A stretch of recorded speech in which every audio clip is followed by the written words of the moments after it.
Dans cet exercice, on nous proposait d'étudier un solide. Étude du solide représenté. Le dessin ci-contre est une représentation en perspective cavalière d'un solide. Et donc, il y avait une série de questions qui étaient plutôt des questions de vocabulaire. Donc, la première question, c'était quel est le nom du solide représenté? La deuxième, que représente le segment SO pour ce solide?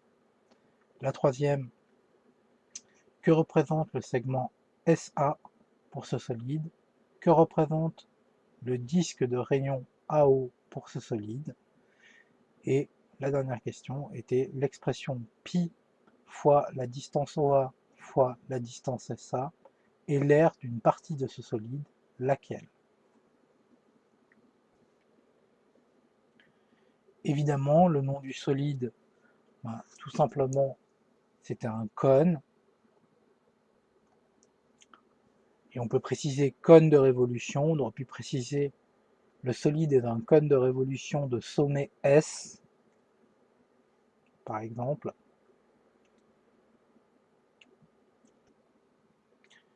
Je précise qu'on aurait pu justifier, le dessin représente un solide à base circulaire avec un sommet relié par des arêtes droites.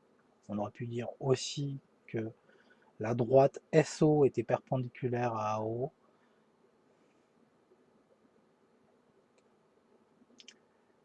Quoi qu'il en soit, le solide est bien un cône de révolution. La deuxième question, c'était que représente le segment SO pour cette figure? Clairement, on sait que dans un cône, la hauteur est perpendiculaire à la base. Et ici, le segment SO représente la hauteur du cône. J'aurais envie de dire en tant que segment, car il y a aussi la distance SO qui peut être vue comme une hauteur du cône en tant que distance. Et je précise ici, on peut même aussi dire que SO est une hauteur en tant que droite. Une hauteur du cône, bien sûr.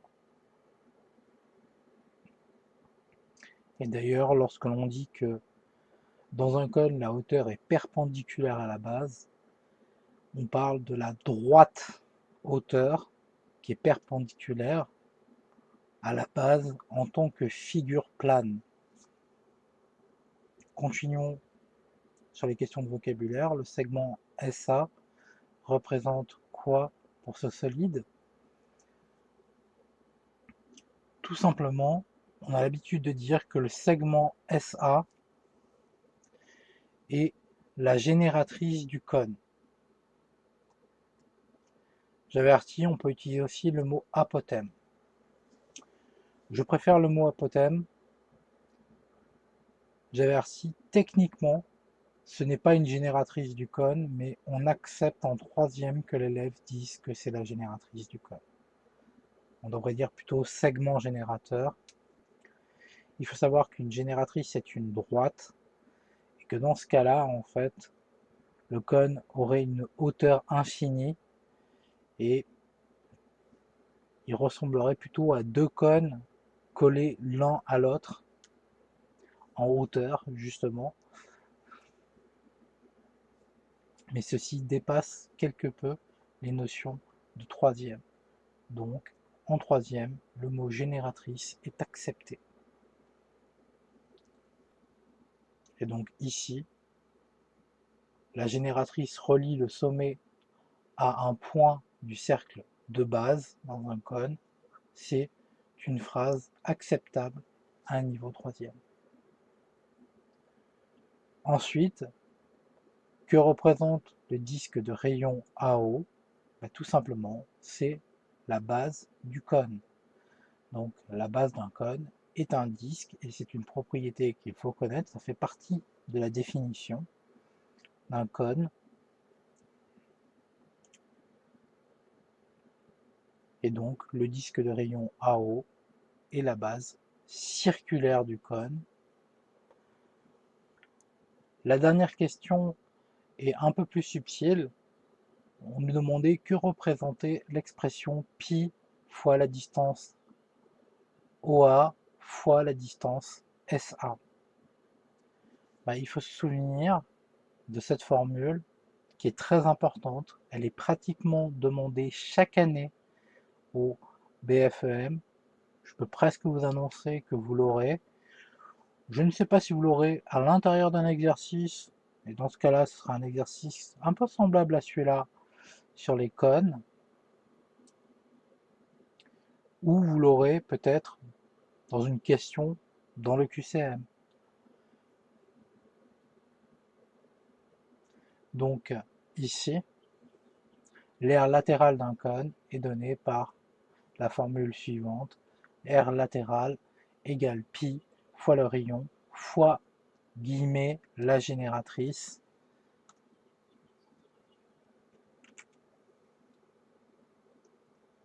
Je vais mettre des petits guillemets autour de génératrice ici pour que ça soit un peu plus subtil, mais on peut dire aussi fois l'apothème.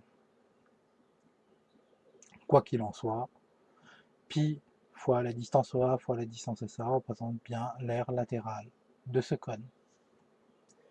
Et voilà qui bouclait la première partie, qui était essentiellement des questions de cours sur le vocabulaire et sur une formule qui est très importante et pratiquement demandée chaque année. Je peux pratiquement vous le faire à l'annonce, vous l'aurez cette année.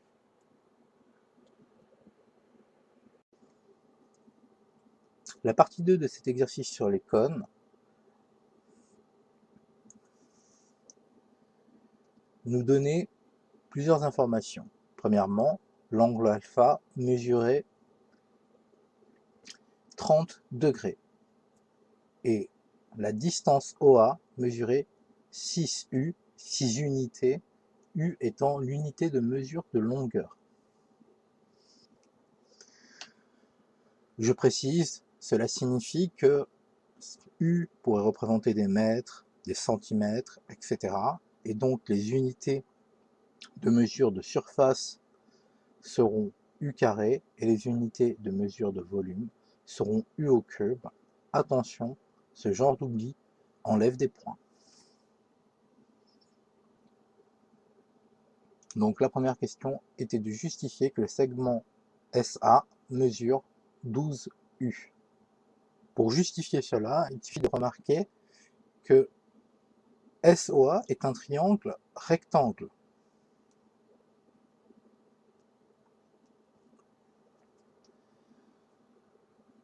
Il est rectangle en haut car SO est la hauteur et AO est un rayon de la base. Par conséquent, nous savons que la droite SO et la droite AO sont perpendiculaires. N'oubliez pas de justifier pourquoi le triangle SOA est rectangle. Ensuite, nous connaissons la mesure de l'angle A et nous connaissons la longueur du côté opposé à cet angle ainsi que le côté adjacent ici que je signale en violet. Comme nous sommes dans un triangle rectangle, nous pouvons utiliser les formules de trigonométrie de base. N'oubliez pas de faire une petite phrase d'introduction de ce type-là avant d'utiliser les formules de trigonométrie. Nous pouvons utiliser les formules de trigonométrie dans le triangle rectangle. Une fois qu'on est là, sinus de alpha est égal à longueur du côté opposé divisé par longueur de l'hypoténuse. Or, ceci était donné dans l'énoncé, c'est-à-dire on connaissait la mesure de l'angle alpha, on connaissait la longueur OA, il ne restait plus que à trouver la longueur SA, ce qui était demandé. Sinus de 30, ça fait un demi, c'est une valeur à connaître par cœur. Et donc on se retrouve en réécrivant ceci. Sinus de alpha égale OA divisé par SA. En remplaçant par les valeurs, on obtient 1/2 égale 6 sur SA. C'est un classique produit en croix. On multiplie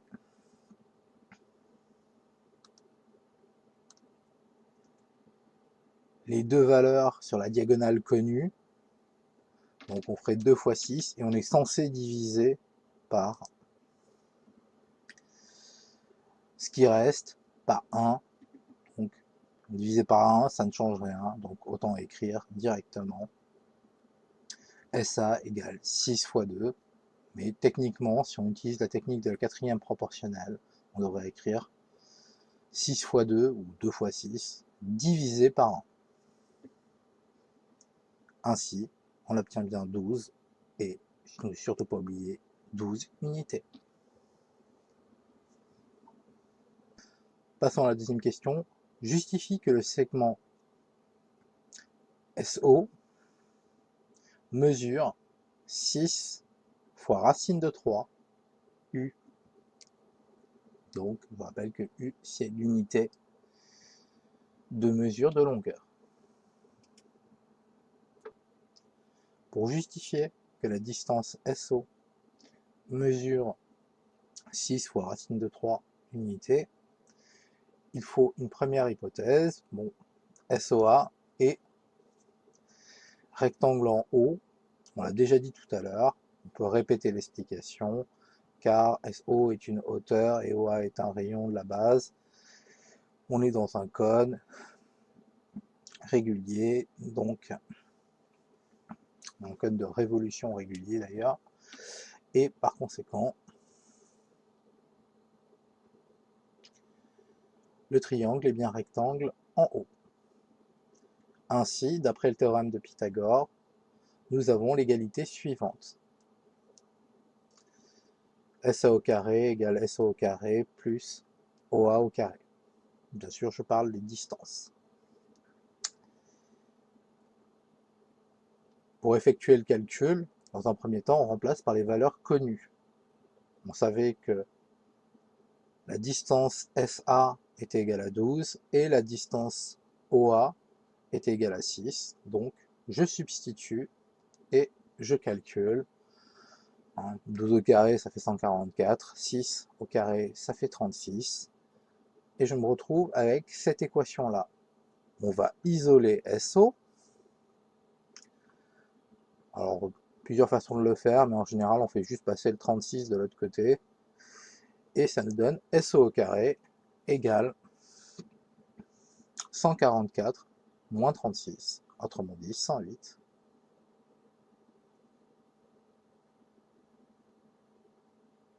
Comme SO est positif, la distance SO est strictement positive,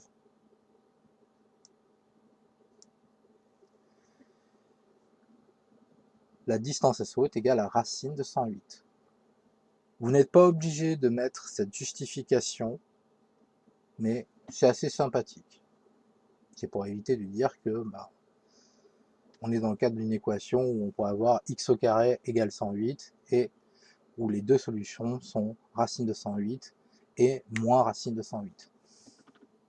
Ici, comme c'est une distance, seule la solution strictement positive est considérée. Donc, SO égale racine de 108. 108, c'est bien connu, c'est 36 fois 3. Et donc, ça nous fait racine de 36 fois racine de 3. Racine de 36, c'est 6. Et donc, ça nous donne bien 6 racine de 3, U.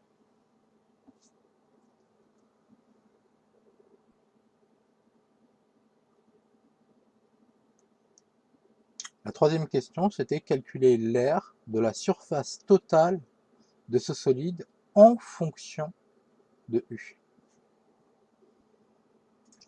Donc pour calculer l'aire de la surface totale d'un cône, en premier lieu, on va calculer l'aire de la base, ensuite l'aire latérale, et on va additionner les deux pour avoir l'aire totale. L'aire de la base, c'est un disque, vous connaissez très bien la formule de l'aire d'un disque, pi r carré, l'aire d'un disque de rayon R est pi r carré. Du moins est donné par la formule pi r carré. Comme le rayon mesure 6 unités, pi fois 6 au carré, ça nous donne 36 pi, et on n'oublie pas, c'est une unité de surface, donc on met u carré. L'aire latérale est donnée par la célèbre formule pi fois le rayon fois l'apothème, en fait du moins la longueur de l'apothème, ou la longueur de la génératrice, on va accepter comme ça. J'ai déjà précisé, hein, c'est un terme de pour les élèves de 3e, la longueur de la génératrice. Et donc on obtient pi fois 6 fois 12, ce qui nous donne bien ici 72 pi u carré. Toujours, pas oublier, c'est des unités de surface. Maintenant, l'aire totale du cône, ben, c'est tout simplement l'aire de la base plus l'aire latérale. On additionne les deux et on obtient donc 36 pi plus 72 pi, ça fait 108 pi, et on n'oublie pas u carré.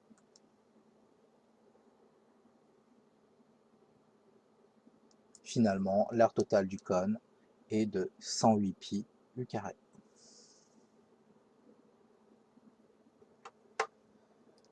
Dans la dernière question de la deuxième partie, on nous demandait de calculer le volume de ce solide en fonction de u. Donc le calcul du volume d'un cône, c'est une formule bien connue, 1/3 de pi fois r carré fois h, bien sûr. R représente la longueur du rayon.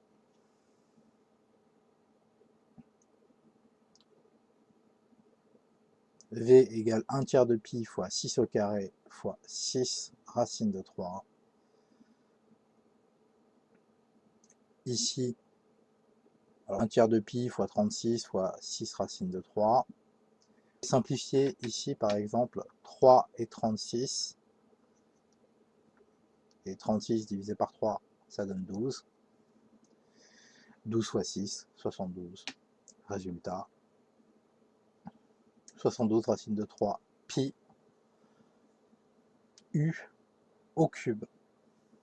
Ne pas oublier les unités de volume, étant donné que l'unité de mesure de la distance est u, les unités de mesure du volume sont u au cube, et donc, on peut faire une petite phrase de conclusion. Le volume du cône est de 72 racine de 3 pi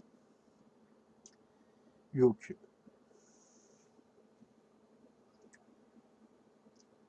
Dans cette troisième partie de l'exercice, on nous proposait une application, la fabrication d'un récipient.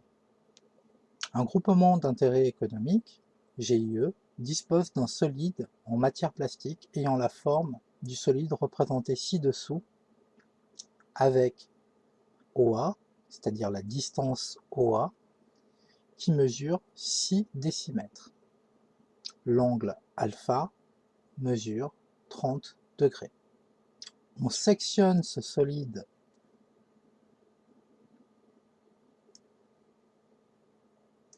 par un plan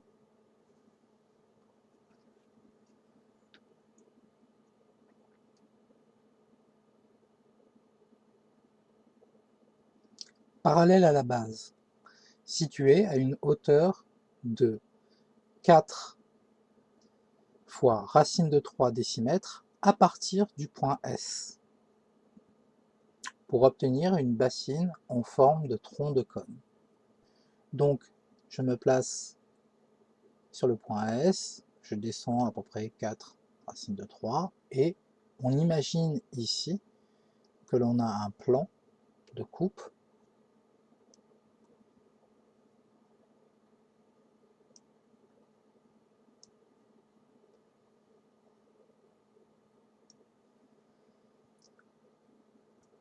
ainsi nous aurons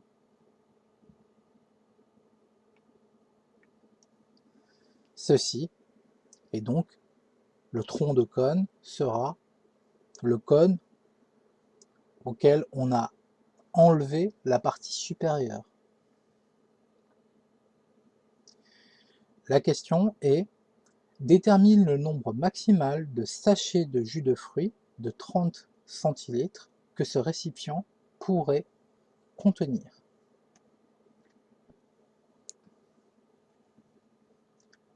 Donc ici, j'ai refait le petit dessin du cône et du cône tronqué. Et surtout, les mesures importantes, vous voyez ici, j'ai précisé des points E, F, G et IH pour pouvoir bien faire comprendre qu'il y a un grand rayon et un petit rayon. GH ici représenterait le grand rayon et sur le tronc de cône, il ressemblerait à ça. Et FI représenterait le petit rayon et sur le tronc de cône, il serait représenté par ceci.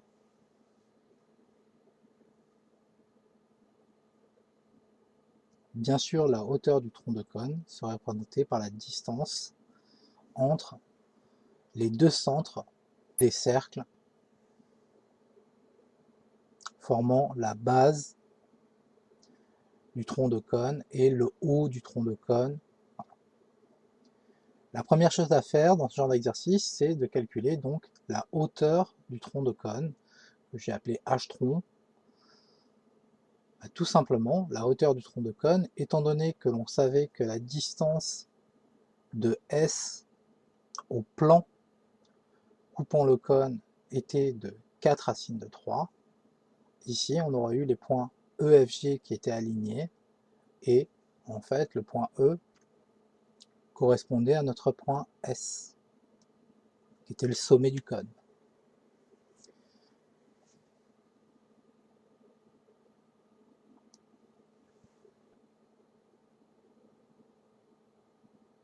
Ainsi, la hauteur du tronc de cône est 6 fois racine de 3 moins 4 racine de 3, ce qui nous donne 2 fois racine de 3 décimètres. Maintenant, nous savons que le grand rayon est de 6 décimètres. C'était donné dans l'énoncé, on savait que OA faisait 6 décimètres.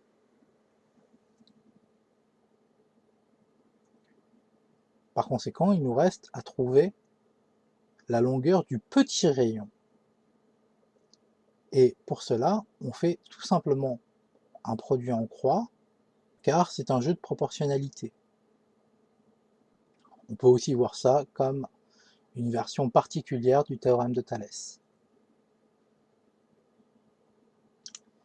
Quoi qu'il en soit, par conséquent, nous obtenons petit r qui est égal à 2 racines de 3 divisé par 6 racines de 3, le tout fois 6, on simplifie les deux 6, on simplifie les deux racines, il ne nous reste plus que 2 décimètres carrés.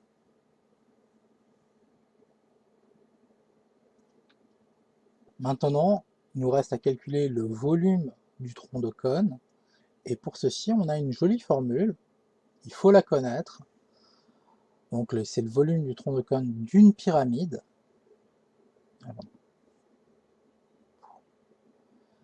Donc c'est le volume du tronc de cône, et sa formule est donnée par 1 tiers de pi fois h, la hauteur du tronc de cône, facteur de r carré, c'est-à-dire le grand rayon au carré, plus petit r au carré, c'est-à-dire le petit rayon au carré, plus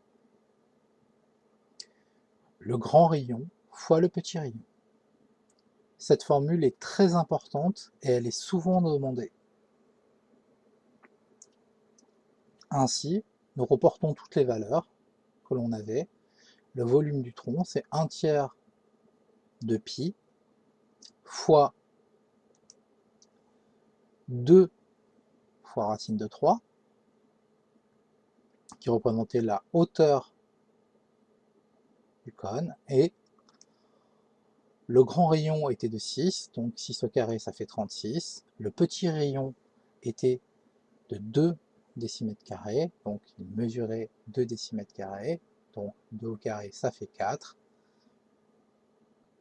Et le grand rayon fois le petit rayon, ça nous donnait 6 fois 2, soit 12. Il ne nous restait plus qu'à calculer 1 tiers de pi fois 2 racines de 3 fois 52. 36 plus 4 plus 12, ça fait bien 52. Cela nous donnait 104 racines de 3 divisé par 3 fois pi décimètre cube. Maintenant que l'on connaît le volume du tronc, il suffit d'estimer le volume du tronc en décimètres cubes et donner un arrondi. Pour cela, on peut prendre racine de 3 qui est environ égale à 1,732 et pi qui est environ égal à 3,1416, hein, 1416, l'habitude de dire 1416. On effectue le calcul et on obtient environ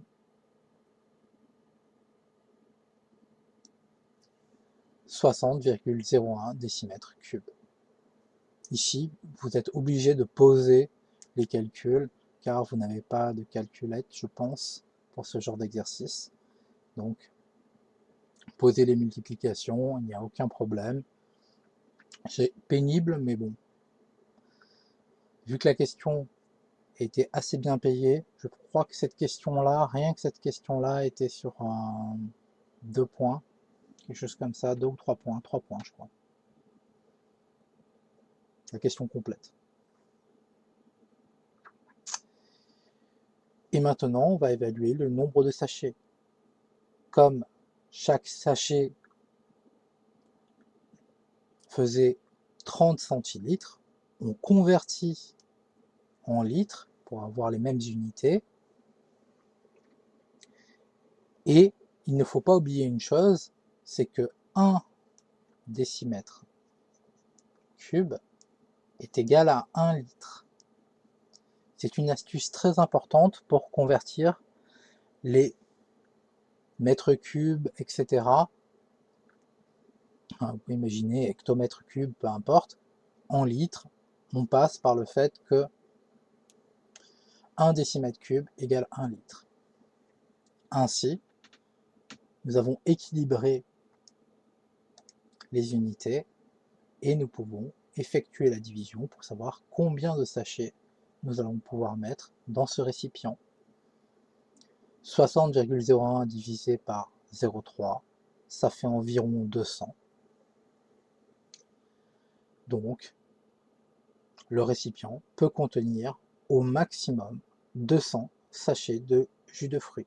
N'oubliez pas la phrase de conclusion. Et ceci était la dernière question de cet exercice qui était en 3 parties. En tout, il était sur 6 points. Je vais faire une vidéo assez courte sur les patrons de cônes qu'il faut savoir reconnaître, et surtout sur leurs propriétés. Donc premièrement, nous avons un cône et un patron qui lui correspond. La première chose à remarquer, c'est que il y a un angle, ici, bêta, qui fait 202,1 degrés, et qui correspond à l'angle de développement du cône. La deuxième chose à remarquer, c'est que si je fais varier le rayon, l'angle de développement devient plus petit si je réduis la taille du rayon du disque à la base du cône. Plus le rayon va être petit, plus l'angle de développement va être petit, à condition de conserver la hauteur. Vous voyez, il n'est pas changer la hauteur du cône. Et effectivement, si je garde la même hauteur du cône et que j'augmente le rayon, alors l'angle de développement augmente.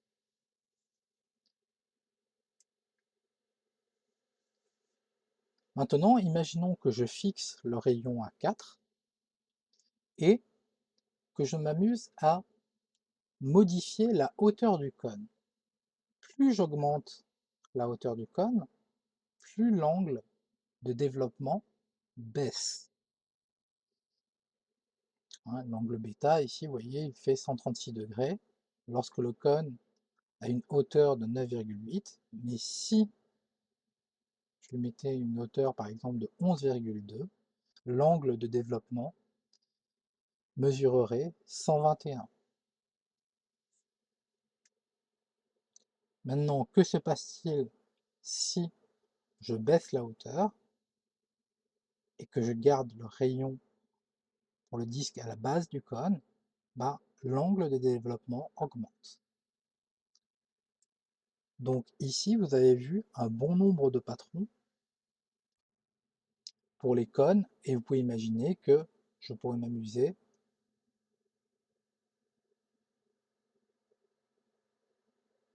à baisser énormément le cône en hauteur. Ce qui va se passer, c'est que l'angle de développement va se rapprocher de plus en plus de 360 degrés. De même, si je prends des rayons très très fins, l'angle de développement va se rapprocher pratiquement de zéro.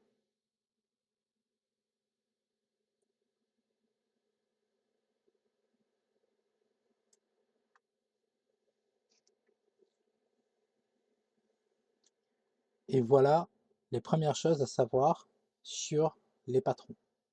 On va attaquer une deuxième partie qui est un peu plus technique avec des formules. Dans cette vidéo, on va montrer le développement d'un cône. Donc, dans un premier temps, je développe la partie circulaire qui va me servir de base, et ensuite, la partie latérale, je la déplie. Et voilà pourquoi le patron d'un cône a cette tête-là, c'est-à-dire un disque, et de l'autre côté, une partie de disque.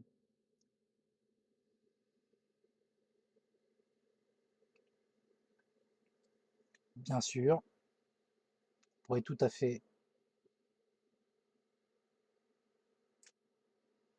le faire dans l'autre sens, c'est-à-dire on plie le disque et puis ensuite on roule le cône et on voit bien que on a reconstitué la partie en 3D. Pourquoi c'est important de savoir cela? Tout simplement, imaginons par exemple ici, j'augmente le rayon, je vais développer le cercle et ensuite développer la partie latérale. Vous pouvez comprendre un peu mieux pourquoi le patron d'un cône a cette tête-là, mais surtout quand vous avez vu rouler le cercle le long de l'arc de la partie latérale, vous comprenez bien que la circonférence du cercle en rouge est égale à la longueur de l'arc de la portion de cercle, pour qu'on puisse bien replier le cône. Je le remonte encore une fois. Vous voyez, on l'enroule le cercle et on fait le disque dans le cône. C'est pour cette raison que on a bien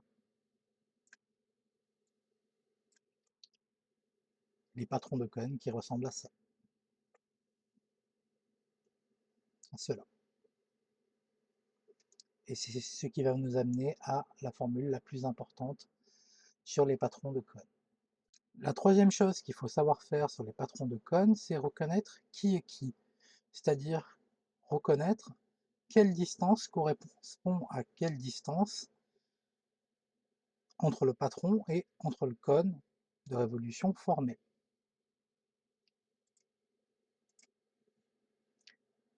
Par exemple, l'apothème ou la génératrice est donnée par cette longueur. Ici, j'ai indiqué les longueurs pour que ça se voit bien, mais la plupart du temps, on ne vous les donne pas. On vous les donne sur un des deux, et à vous de reporter les distances. La deuxième chose à reconnaître est le rayon du disque à la base du cône. Vous pouvez voir ici, sur la représentation graphique, je l'ai mis en violet, et donc ça correspond bien à cette partie-là. Juste pour la remarque, il existe une formule qui lie la mesure de l'angle de développement bêta à l'angle alpha. On parle parfois de demi-angle au sommet, qui est l'angle entre l'axe du cône de révolution et sa génératrice. Autrement dit, si on avait par exemple noté le centre du disque O et grand A ce point-là, l'angle OSA serait l'angle de mesure alpha. Et par conséquent, la formule est ceci, 360 fois le sinus de alpha. Je ne pense pas que cette formule soit à connaître, mais bon. Une dernière remarque, la distance SO correspond à la hauteur du cône et elle n'apparaît nulle part sur le patron. Donc il faut absolument savoir calculer la hauteur de ce cône à partir du patron. Je vais l'appeler H par la suite. Si l'on trace à main levée le triangle rectangle SOA, la hauteur étant SO, comme c'est un triangle rectangle, nous pouvons appliquer le théorème de Pythagore et SA c'était la longueur de l'apothème et OA c'était notre petit r. Par conséquent, d'après le théorème de Pythagore, on a H qui est égal à racine de A carré moins R carré. Ceci est une formule à connaître. Et donc, comme ici, on avait A, et que ici, on avait R, à partir du patron, on peut retrouver la hauteur du cône. Et c'est une des formules les plus importantes qu'elle va permettre de calculer le volume. Une formule très importante est le calcul de la longueur de l'arc AB, ici symbolisé en bleu. Donc, vous pouvez voir en fait, c'est la longueur de cet arc-là. A serait ici et B serait ici. Et on fait le tour du disque, donc une portion du tour du disque. La première chose à savoir, c'est que il y a une relation de proportionnalité entre l'angle de développement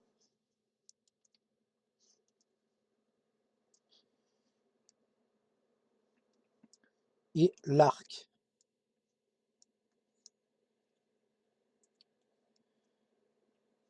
Donc je fais un petit tableau de proportionnalité. Imaginons que l'angle de développement soit bêta. Le tour complet, que je symbolisais en orange ici, correspondrait à 360 degrés. Et l'angle bêta mesurerait bêta degrés, pour faire simple. ici 216. Donc l'angle bêta mesurait 216 degrés. Or, nous savons ici que le rayon de ce disque est en fait la longueur de l'apothème ou la longueur de la génératrice. La formule du périmètre d'un cercle est 2πa si A est le rayon de ce cercle. Ainsi, on se retrouve avec un tableau de proportionnalité avec une inconnue. Cette inconnue étant bien sûr la longueur de l'arc AB. Il suffit de faire une méthode de quatrième proportionnelle, autrement dit, on fait le produit des deux éléments diagonaux connus, 2πa bêta, et on divise par ce qui reste, soit 360. Par conséquent, la longueur de l'arc est égale à 2 fois pi fois la longueur de l'apothème fois la mesure de l'angle bêta, le tout divisé par 360. Et cette formule est une des plus importantes à connaître sur les patrons de cônes. La deuxième formule qui est une des plus importantes est celle-ci. Si je note P, la mesure de la circonférence du cercle, ici que j'ai noté en vert, pour pouvoir s'enrouler, l'arc AB doit avoir exactement la même mesure que P.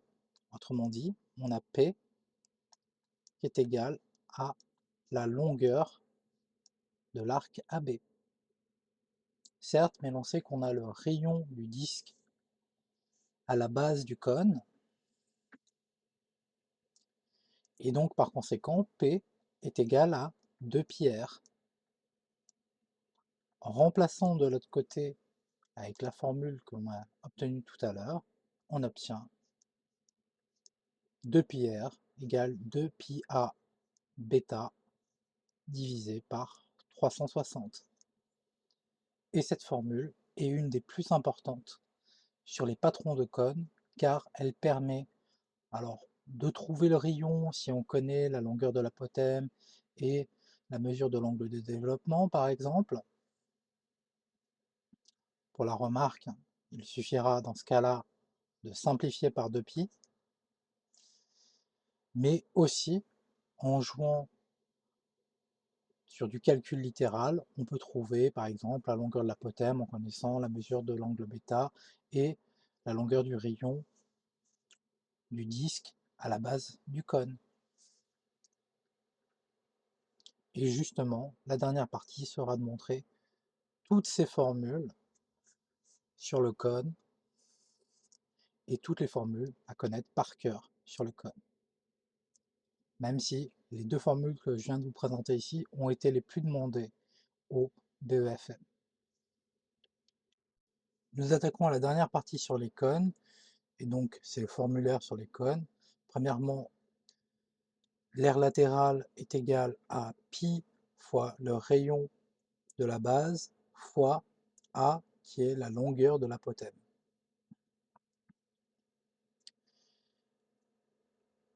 Bien sûr, il existe des variantes. Imaginons que l'on cherche R et qu'on connaisse l'aire latérale et la longueur de l'apothème. Par conséquent, on a R qui est égal à R latéral divisé par pi fois A. Si on cherche la longueur de l'apothème et qu'on connaît l'aire latérale et la longueur du rayon de la base de notre cône, alors on a A qui est égal à R latéral divisé par pi fois R. L'aire de la base est donnée par la formule pi fois R carré, car tout simplement la base d'un cône est un disque. Il y a une variante pour trouver R en fonction de l'aire de la base. C'est tout simplement R égale racine carrée. Et donc sous la racine, c'est R de la base divisé par pi. Pour le calcul de l'aire totale du cône, comme d'habitude, c'est l'aire de la base plus l'aire latérale, autrement dit, pi fois r carré plus pi fois r fois a, où a est la longueur de l'apothème. On peut aussi l'écrire sous cette forme-là, pi fois r facteur de r plus a. En ce qui concerne le calcul du volume d'un cône, le volume d'un cône est égal à 1 tiers fois pi fois r carré fois h. Bien sûr, comme d'habitude, il existe des variantes. Imaginons qu'on cherche R et qu'on connaisse le volume du cône et qu'on connaisse la hauteur du cône. On a R qui est égal à la racine carrée et de 3 fois V, le tout divisé par pi fois h. Supposons que l'on cherche la hauteur et que l'on connaisse le volume du cône et donc la longueur du rayon du disque qui est à la base du cône. On a h qui est égal à 3 fois V, le tout divisé par pi r carré.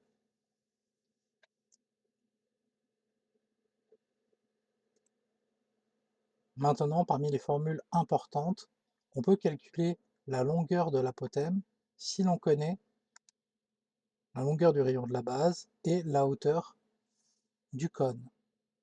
C'est tout simplement une application du théorème de Pythagore, et par conséquent, on a A qui est égal à racine, et en dessous de la racine, on a R carré plus H carré. Parmi les variantes, supposons que l'on cherche la longueur du rayon, et que l'on connaisse la longueur de l'apothème et la hauteur du cône, on a R qui est égal à racine de A carré moins H carré. De même, supposons que l'on cherche la hauteur du cône et que l'on connaisse la longueur de l'apothème et la longueur du rayon du disque à la base du cône, alors H est égal à racine carrée de A au carré moins R au carré. Toutes ces formules sont une application du théorème de Pythagore. Maintenant, les formules avec le patron du cône, et on considère l'angle β qui est l'angle de développement. La longueur de l'arc latéral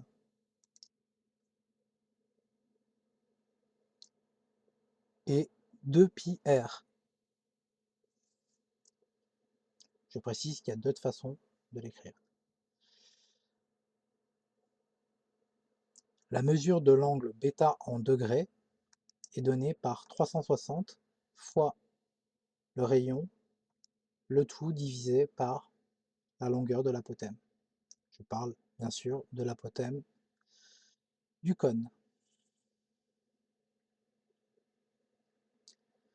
Maintenant, une formule, comme j'ai dit tout à l'heure, qui était très importante, c'est la longueur de l'arc, ça correspondait à l'arc AB dont j'ai parlé tout à l'heure. Donc sur la partie latérale du patron, est égal à β fois 2π fois a divisé par 360.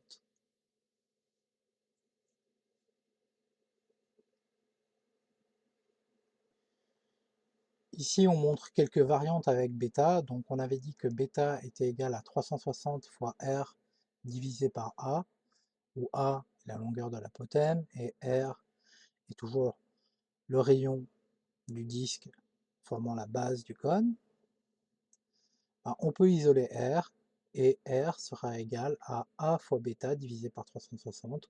On peut aussi isoler A, et dans ce cas-là, A sera égal à 360 fois R, le tout divisé par bêta.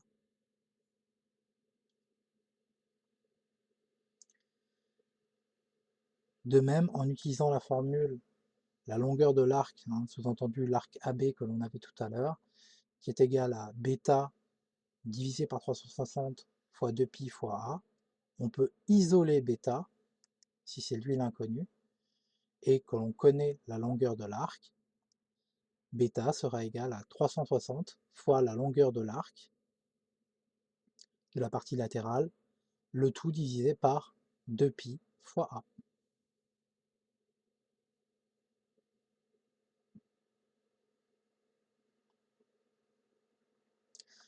Maintenant, il ne faut pas oublier que la longueur de l'arc est aussi égale à la circonférence du disque à la base du cône. Cette longueur d'arc est aussi égale à 2pi fois R. Donc on peut isoler R si R est inconnu, et donc R sera égal à la longueur de l'arc divisé par 2pi. Ici, je fais un petit résumé des formules les plus demandées au BEFM. Je précise que celle-là est une des plus demandées et j'aurais envie de dire, vous l'aurez cette année. Après, c'est assez difficile de savoir. Celle-ci est souvent demandée, celle-ci est beaucoup demandée, celle-ci a été souvent demandée aussi, celle-ci aussi. Donc c'est assez difficile de vous dire lesquelles ici seront demandées le jour du BFM, mais j'aurais envie de dire la première, j'en suis pratiquement sûr. Après, il est possible qu'il y ait d'autres questions. Et bien sûr, la longueur de l'arc aussi est assez souvent demandée. Donc là, toutes ces formules-là, vraiment, c'est les formules fondamentales. Je voulais parler d'une dernière formule qui est peu connue, et personnellement, je n'y crois pas, mais bon. Je vais expliquer l'idée. L'air total avait déjà été donné dans les formules précédentes. Donc l'air total du cône, c'est pi fois r carré, plus pi fois r fois a. On peut le réécrire sous cette forme-là.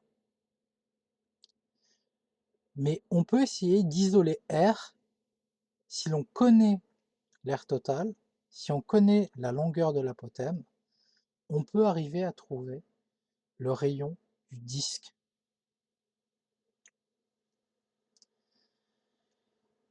Il existe une formule qui permet de faire ceci. J'avertis, cette formule, je n'y crois pas trop. Toutefois, un exercice dirigé pourrait vous amener à retrouver cette formule. Et dans un vieux BFEM, ils étaient à 2 doigts de la demander. Voilà. Et, ils ont tourné autour, ils ont bien sûr aidé l'élève à la trouver, ils ont commencé à un peu montrer certaines formes particulières, faire une factorisation un peu particulière, ils ont montré qu'il y avait un lien avec les identités remarquables, et ainsi de suite, et on va dire qu'ils se sont arrêtés juste avant de demander la formule. Ils avaient déjà fait beaucoup de travail, ils n'ont pas osé rajouter, on va dire, la dernière question qu'aurait été de demander la formule. Ils ont fait toutes les questions pour mener à cette formule, puis à la fin, je crois qu'ils avaient dit qu'ils l'admettaient. Mais j'aurais envie de dire, il y aurait eu une question en plus, la formule aurait été demandée. Bien comprendre que c'était quand même un exercice qui était assez dur, et on vous amenait à cette formule, vous ne demandez pas de la trouver dès la première question. Il y avait 4-5 questions, et ils n'ont pas osé rajouter une 6e question pour avoir la formule finale qui permet en fait de trouver le rayon à partir de la longueur de l'apothème et de l'air total.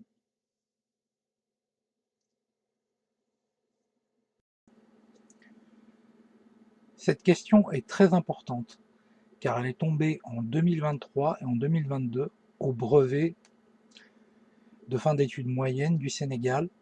Donc, vous pouvez attendre en 2024 qu'elle retombe. Quelle est l'aire latérale AL, noté AL, d'un cône de révolution de génératrice G, de hauteur H et de rayon de base R?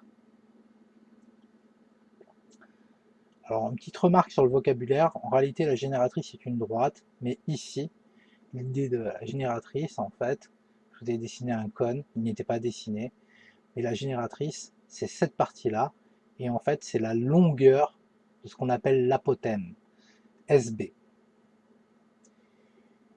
Pour éviter de saturer les élèves de vocabulaire, on n'utilise pas le mot longueur de l'apothème, mais on utilisera le mot génératrice. Et c'est une formule à connaître par cœur. L'aire latérale d'un cône de génératrice G et dont le rayon de base est R, c'est pi fois G fois R.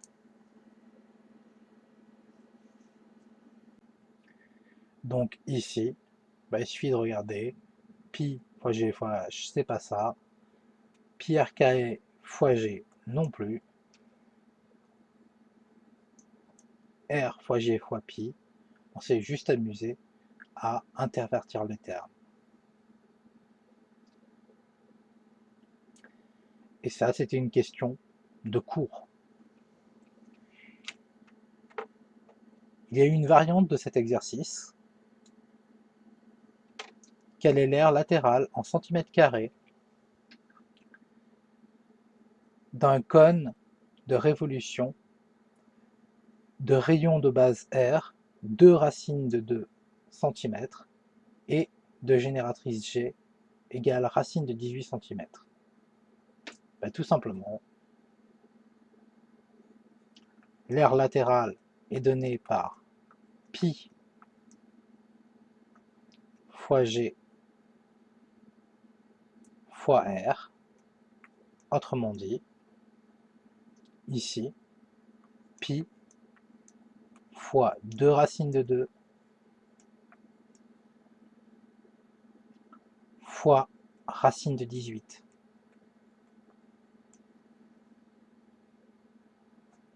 L'aire latérale est par conséquent égale racine de 2 fois racine de 18, ça fait racine de 36.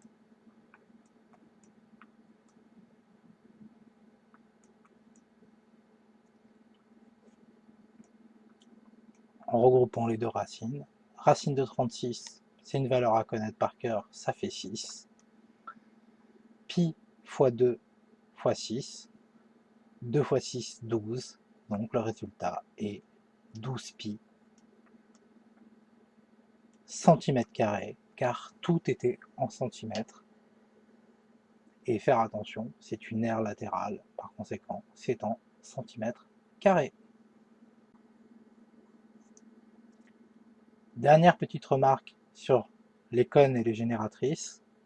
Si je vous donne la hauteur, étant donné que SAB est un triangle rectangle et que vous connaissez le rayon, admettons, vous connaissez la hauteur et le rayon, grâce au théorème de Pythagore, vous pouvez trouver SB, c'est-à-dire la génératrice, sous-entendu la longueur de l'apothème.